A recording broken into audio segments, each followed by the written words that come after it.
It was only a car. You owe this family, my father said, and 14 relatives at our Easter dinner went quiet. By that point, my parents had already forged my name, sold my 2020 Honda Civic for $21,900, and left me with $46 in checking, no way to get to my 5:40 morning shift at the clinic, and a title transfer that made me look like I had signed my own life away. Then on a Tuesday night in June, a man in a gray suit walked into our church fellowship hall carrying a red folder and said my full name like a correction. Before I go on, please take a moment to like and subscribe, but only if you genuinely connect with this story.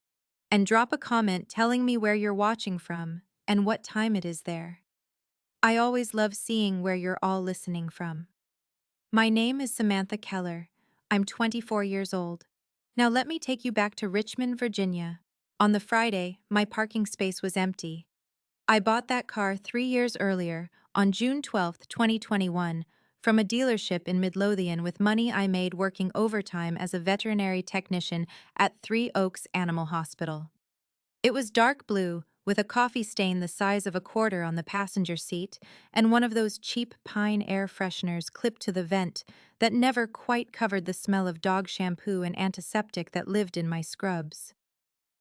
I had made every payment myself, $382.17 a month, even when rent jumped, even when my student loan grace period ended, even when my father said I was stupid for paying extra toward principal. He liked to say that anything under his roof was family property, and for a long time I thought that was just one of those ugly sentences some fathers said when they wanted to feel bigger than the room. I was living back at home in Henrico then, paying my parents $450 a month for the basement room and buying my own groceries, telling myself it was temporary. I thought I was being strategic. I did not understand yet that I was making myself reachable.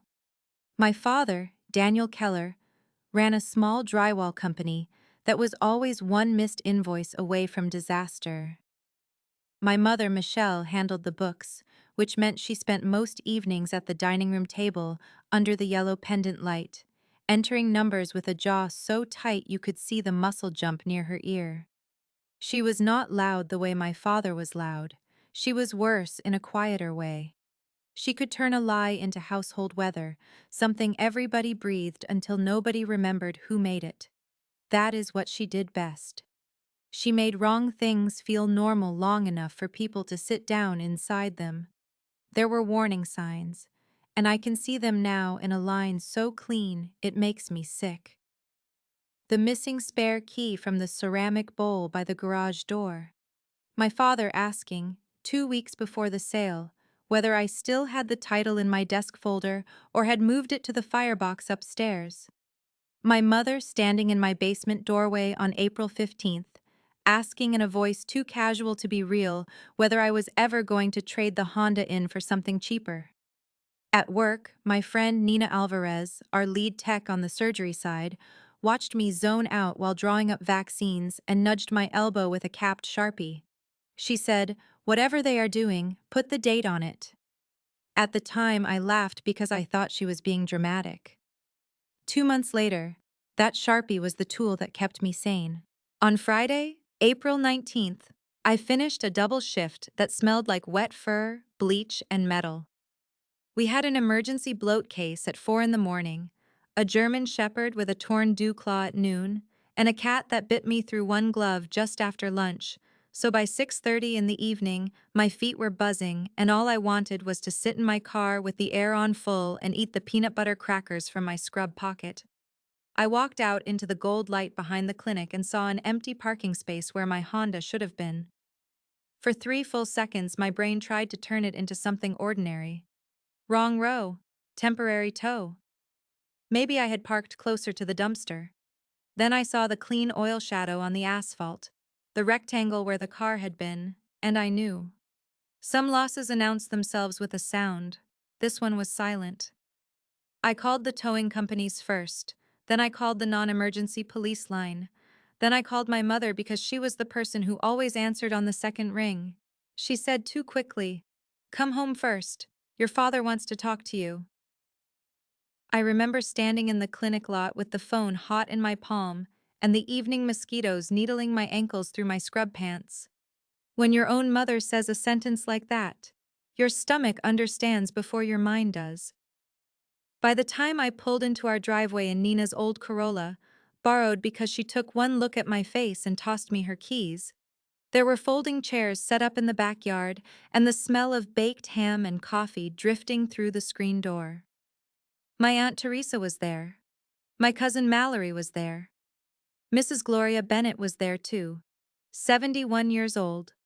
A widow from our church with silver hair set every Thursday and a voice that still carried like a bell.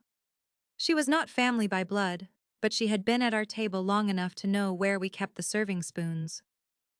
My father did not wait until people left. He wanted witnesses. He stood at the head of the table in his work boots and stained polo shirt and said the line you already heard.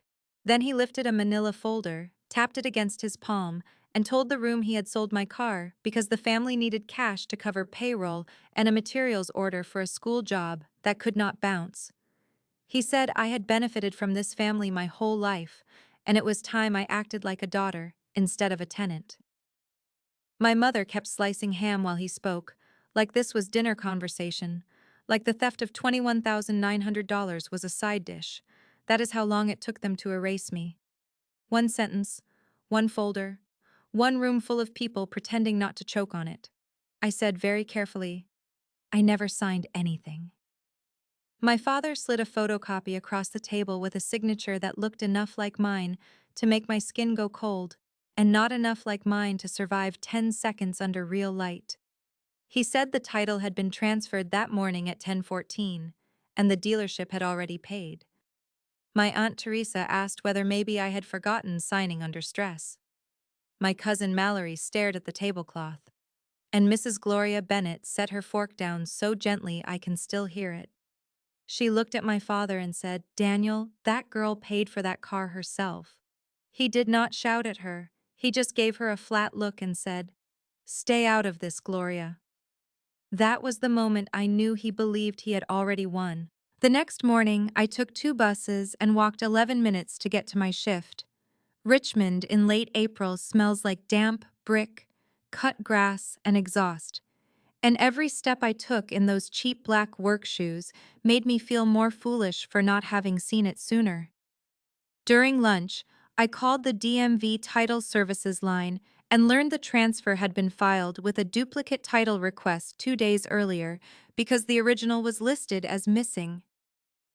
Missing. The word made me laugh out loud in the break room. My whole life had apparently gone missing. Nina, who was heating tomato soup in a mug because she never had time for proper lunch, looked at me, opened a supply cabinet, and handed me 3 manila folders and a black marker. She said, one for calls, one for documents, one for lies. That is the kind of friend who saves you, not with speeches, with folders. On Monday, April 22nd, I filed a police report with Detective Anna Sloan at Henrico Police. She was maybe 40, with pale green eyes and a legal pad so neatly squared to the edge of her desk, it made me trust her immediately. I brought my loan agreement, insurance card, registration, payment history, and screenshots of every message from my parents over the previous month.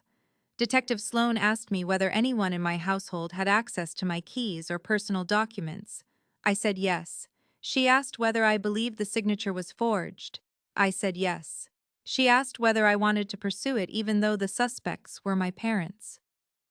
I said, they already decided what kind of daughter they think I am. I would like the state to decide what kind of crime this is. She nodded once and wrote for a long time. That week, the first wave of pressure started. Aunt Teresa called and said I was humiliating my parents over an asset the family had paid insurance on. 2 women from church texted me separately to say Easter was not the time to make legal threats.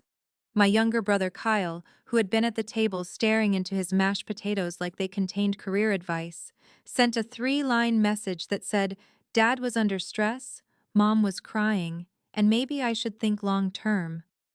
I did think long term. That was why I did not answer any of them by phone.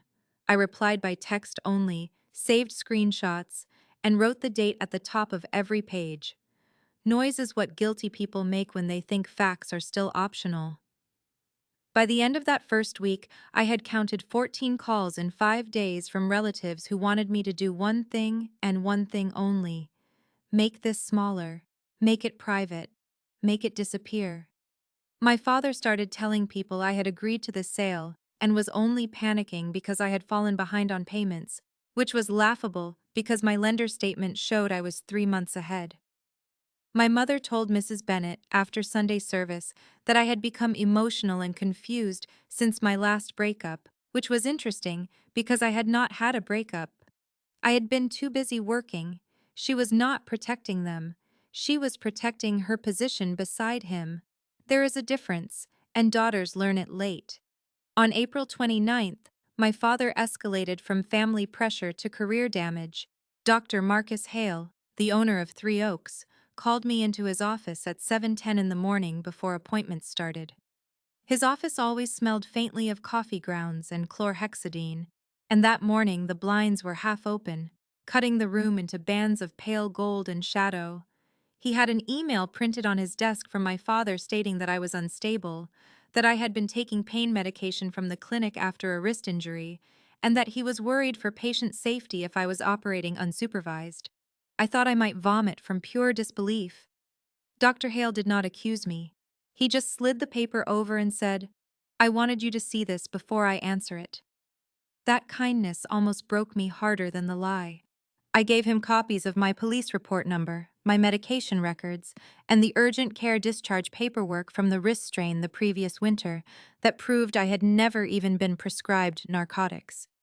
He read everything, leaned back, and said, "Samantha, I hired you because you document better than anyone in this building. Keep doing that." Then he took out a pen, wrote a note to himself in the margin of my father's email, and asked whether I needed temporary schedule help until transportation stabilized. I did not cry until I got to the supply closet and smelled cardboard and canned recovery food. That is the thing about being believed after a lie. Your body does not know where to put the relief. The second escalation came 3 days later in the mail. My mother sent me a certified letter with a one-page statement titled Family Asset Transfer Acknowledgement. It said I had voluntarily surrendered the Honda in exchange for reduced rent and support received over the years, and it contained another version of my signature already typed at the bottom. There was a yellow sticky note attached in her handwriting that said, "Sign this, and all of this can stop." I sat at Nina's kitchen table reading it while her old ceiling fan clicked overhead and a pot of arroz con pollo simmered on the stove. Nina did not ask how I felt. She brought me a glass of ice water, set another folder in front of me, and said, "Add a tab for mail. Some people love you by helping you stay precise." I hired an attorney the next morning. Rachel Dunbar had a narrow office above a tax service on Broad Street and a habit of listening with her chin tucked slightly down, like she was letting your words land before she touched them. She sent preservation letters to the dealership, the notary service listed on the title packet, and my parents. She told me to freeze my credit even though this was not a credit fraud case, to save every voicemail, to stop entering the house if no neutral witness was present, and to assume that every future contact was evidence. So I became methodical. I logged dates, times, and exact wording. I photographed envelopes before opening them. I requested my full payment history from the lender. I pulled my bank records showing the original down payment I had made from overtime wages and the automatic drafts that had come out of my account each month. Quiet competence is a terrifying thing to guilty people because it does not give them anything messy to point at. The third escalation would have worked on a weaker week. On May 7th, my father filed a police complaint claiming I had keyed his truck and taken company mail from the porch. Detective Sloan called me, almost apologetic, and asked where I had been between 6:15 and 7 o'clock that previous evening.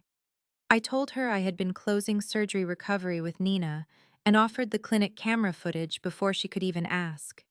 She was silent for a second, then said, Your father seems committed to a version of events. I said, yes, I have noticed. That night, for the first time, I locked my bedroom door inside my parents' house and pushed a laundry basket against it like a child. A forged signature is just ink until it teaches you that home can be processed as a crime scene. I want to ask you something right here, because if you have ever lived through family fraud, you will understand this exact moment. Have you ever had someone lie about you so calmly, with such domestic confidence, that you started hearing their version in your own head when the room got quiet? Have you ever looked at your own name on a page and felt your stomach drop because somebody else had learned how to use it better than you? That was the worst part for me. Not the buses, not the money, not even the humiliation. It was realizing that they expected my exhaustion to finish the job for them. By the second week of May, Rachel had the first real crack in the wall. The dealership's compliance office responded to her preservation letter with a receipt acknowledgement and a promise not to destroy any related documents or camera footage. A week after that, Detective Sloan told us the dealership had located the sale packet, and the details were uglier than I expected. The sale proceeds had not gone to a personal account. They had been wired at 11:42 in the morning on April 19th into Daniel Keller Drywall LLC. The secondary identification used during the sale was not mine at all. It was my mother's driver's license. She had not just stood there and watched. She had placed herself inside the paperwork. Rachel told me not to confront them. So when my father announced that Pastor Allen wanted a private reconciliation meeting after Tuesday Bible study on June 11th, I said yes in the same flat tone I used to confirm euthanasia appointments at work. He thought the room would save him. He had already invited Aunt Teresa, Kyle, two deacons, my cousin Mallory, and Mrs. Gloria Bennett because he wanted witnesses to my supposed apology. My mother called me an hour later and said, almost pleading, "Just come and let this be over." It was the closest she had come to honesty. She did not want truth. She wanted an ending she could survive in public. That Tuesday evening, the fellowship hall smelled like coffee, lemon floor cleaner, and the sheet cake left over from Vacation Bible School registration. The fluorescent lights gave everybody the same tired gray under their eyes. I sat at a folding table with my notebook closed and my phone face down, listening while my father told Pastor Allen that I had become vindictive and unstable, and that the legal language from my attorney was damaging his business and his reputation in the church. My mother dabbed at the corners of her eyes with a tissue she had folded into a perfect square. Kyle kept rubbing one thumbnail with the edge of the other until the skin turned white. Mrs. Gloria Bennett sat 2 chairs down from me in a navy cardigan with pearl buttons and watched every person in that room like she was taking attendance for God. Some silences are witness statements. Pastor Allen turned to me and asked whether I wanted to respond. I opened my mouth, and before I said a word, the side door swung inward. A tall man in a gray suit stepped in carrying a red folder and scanning the room with the slightly harried expression of someone who has parked in the wrong lot and decided to commit to it. He said, "I'm looking for Samantha Keller." My father answered before I could. He said, "This is a private family matter." The man looked from him to me, held up the folder, and said, "Ms. Keller, I'm Derek Holcomb from James River Honda Compliance. I have been trying to hand-deliver the audit findings and reimbursement packet tied to your vehicle fraud claim." I swear the air changed shape. Pastor Allen stood up halfway, confused, and said maybe this was not the right time. Gloria Bennett did not even look at him. She looked straight at Derek Holcomb and said, "Young man, if you have paper, read it." He was an outsider in every way that mattered. He did not know who had lied to whom. He did not know what had been said about me in kitchens, pews, and parking lots. He only knew the file in his hand and the name on the cover. That is why the truth sounded so clean when it came out of his mouth. It had never needed our family story to support it. Derek opened the red folder, removed a stapled packet, and read in the plain working voice of a man who had probably delivered 10 uncomfortable explanations that month and did not realize this one would split a room in half. He said the internal audit found the title transfer for my 2020 Honda Civic had been supported by a forged seller signature, an improperly accepted duplicate title affidavit, and a payment wire in the amount of $21,900 sent directly to Daniel Keller Drywall LLC at 11:42 a.m. on April 19, 2024. He said the secondary identification used during the transaction was Michelle Keller's Virginia driver's license, ending in 4712. He said the notary's stamp on the affidavit had been expired. Then he placed 3 copies on the table and slid one toward Pastor Allen without drama, without emphasis, without any idea that he had just handed my father a mirror. No one interrupted him. My father's face did not explode into rage like people want in stories. It just emptied. The color drained down from his forehead first, then his mouth set hard and small, and his eyes locked on the paper like if he stared long enough, the numbers would rearrange themselves into mercy. My mother's hand, still holding that folded tissue, began to tremble so lightly I do not think anyone but me and Gloria saw it. Mrs. Bennet reached for the packet, adjusted her glasses, and said, "Read the account number again, slower." Derek did. Every number landed like a nail being set one careful tap at a time. Truth did not thunder. It rustled on dealership paper. Then Derek took out a second document. He explained that because my attorney had preserved the file in time, and because my own records matched the lender and insurance history exactly, the dealership's insurer was issuing reimbursement for the fraudulent sale, rental expenses, and fees associated with title restoration. He handed me a check and a cover letter, and then he smiled the polite, professional smile of a man who thought he had simply completed a task. He said, "Ms. Keller, for what it's worth, your documentation made this one of the clearest fraud cases we've seen this quarter." He had no idea what that sentence meant in that room. My father, who had spent 7 weeks teaching people to hear me as a liar, had just been corrected by a stranger with a spreadsheet and a reimbursement packet. Pastor Allen picked up the top page and read the first paragraph again under his breath. Aunt Teresa stopped looking at me and started looking at my mother. Mallory put one hand over her mouth. Kyle made a sound so small I almost missed it, like someone touching a bruise to confirm it still hurt. Then, for the first time all spring, my mother spoke in a voice stripped of performance. She did not confess. She did not apologize. She just said, "Daniel told me it was temporary." It was barely more than a whisper, but it changed the air more than any scream could have. There it was. The human piece inside the crime. Not redemption, just the ugly machinery exposed. I did not give a speech. That mattered to me. I did not point at anyone or tell the room what to think. I folded the cover letter once, slid the check back into the envelope, and wrote the time at the top of my notebook page. Detective Sloan had told me that guilty people often collapse after a neutral record enters the room, and she was right. My father did not threaten me again. He did not call me unstable, ungrateful, dramatic, or cruel. He just sat there with both hands flat on the table and said nothing.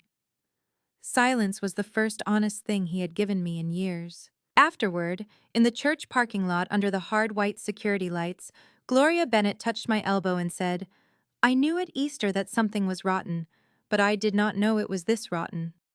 Then she squeezed once and added, "You kept your dignity. Do not hand it back now." Derek Holcomb walked past us toward his car, already scrolling his phone, probably thinking about whatever compliance problem waited for him the next morning. He never knew he had delivered the verdict. He just did his job.